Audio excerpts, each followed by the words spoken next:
There is some characters within the Luo nation ambao wanaona kwamba Raila Odinga's opinion is always the best.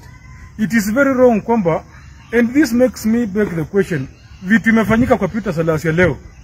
A section of the Luo nation attacking an honorable member of parliament simply because he's calling out Raila Odinga for the things Raila Odinga is doing.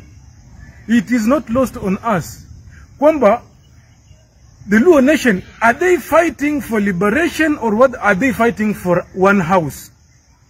Because the thing is this, in wakati ya Jaramogi, Luo nation was with Kenyatta, lakini wakati Jaramogi alikosana na Kenyatta, Luo nation wakaona Kenyatta ni mbaya. Moi alikuwa mtu mbaya, lakini wakati Raila alijoin Moi akakuwa mtu mzuri. Kibaki akakuwa mtu mbaya, lakini wakati Raila alijoin Kibaki akakuwa mtu mzuri. Uhuru Kenyatta was a drunk man. That is what the Luos were telling us. That's what Raila was telling us. When he joined him, Uhuru became my brother. William Ruto wamekuwa kimuita mwizi, makanga mwizi wakati alikuwa deputy president. Wakati Raila amemjoin amekuwa mzuri. Luo nation, you have to be orderly. You have to remember what you are really fighting for. Mnapigania the Oginga family or are you fighting for liberation? It's not lost on us. Wamala kijana was attacked by the same Luos in Thika Stadium wakati alikuwa anajaribu kufight for the liberation ya nchi. We are angry because what a section of the Luo people are doing it wrongly. I don't know if I have to call because haiwezekani kwamba wale Wajaluo walichukia Kenyatta ndio wale Wajaluo wako saizi. Wale Wajaluo walipiga Wamalwa kijana Thika Stadium ndio wale Wajaluo wako.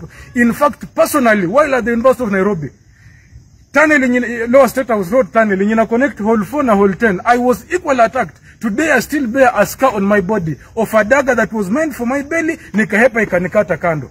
Na Luo nation, we are tired.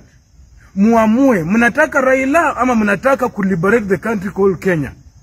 Why the hell do you attack PK Salasya? A person who's been fighting for us. He stood with us. Amepambana na sisi to the core. When the rest of your people were bought to support finance bill, PK stood with the people. Wakati watu wenu wamedanganywa wakaenda wakaimpeach Rigathi Gachagua. We know very well the role of a deputy president is an assistant. Not even a deputy, an assistant when it comes to administration. Rigathi Gachagua calls no shot within the country. Lakini wakati wanaimpeach Rigathi Gachagua. Wanaacha William Ruto. You people, you are beating drums of war. Na hamjui. We have supported Raila Odinga for the longest time. We even almost abandoned Wamala kijana because of Raila Odinga. You people cannot appreciate. I remember in 2012, wakati Musalia alisimama sasa akasema pia yeye mwenyewe wants to run for president. You people did the same to him. I am angry. The Luo nation is equally becoming angry. You cannot attack a young leader like that simply because he's calling out Raila Odinga. Raila Odinga should tell us, alisema Uhuru Kenyatta ni mbaya, Uhuru Kenyatta akakuwa mzuri. Akasema Kibaki ni mbaya, Kibaki akakuwa mzuri. Alisema Moi ni mbaya, Moi akakuwa mzuri. He's been telling us how Ruto is the worst president ever.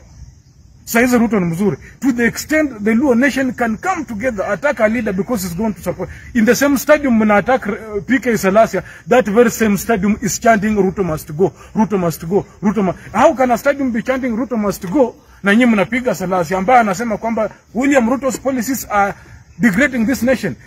William Ruto's policies are derailing this nation. Abductions are not stopping.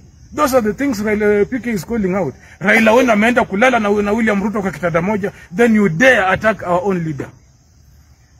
The rest of the Luo nation, if it's a section of your people behaving like that, it means this behavior has been carried on and on and on.